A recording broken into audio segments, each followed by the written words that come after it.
it's Dr. Elizabeth Baus from Integrated Health Solutions, and today we're going to go over a couple of tips to have the best possible ergonomic situation for your office so that if you have a desk job, you can have a position that bothers your body the least over time. So the first thing that we're going to check out is where should your knees be in relation to your hips. The shorter this angle, the more acute this angle, the tighter your hips will get when you're sitting. So if you're sitting for 8 hours or 10 hours, that is a huge opportunity for tension there. And you could sit however you want and then spend time after work undoing it, but it's much easier to just not have it be as much of a problem in the first place.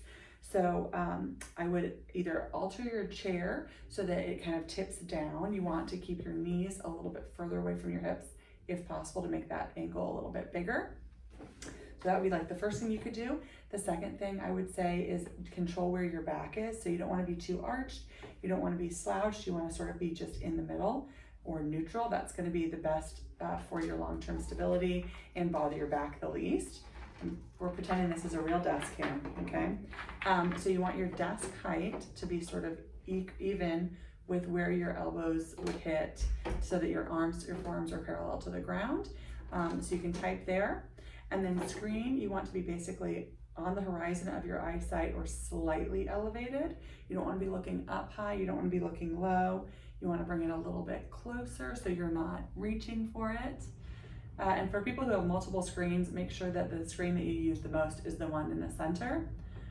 If you have two and one has to be center, I would rotate where the other one is so you're not always looking in the same direction.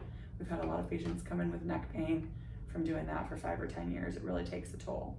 But the best defense is to not sit as much as you possibly can. So having a sit-stand desk so you can sometimes stand and sometimes sit and not be doing one thing all the time is very helpful, as well as taking breaks to get up and stretch and walk around for a few moments before sitting back down.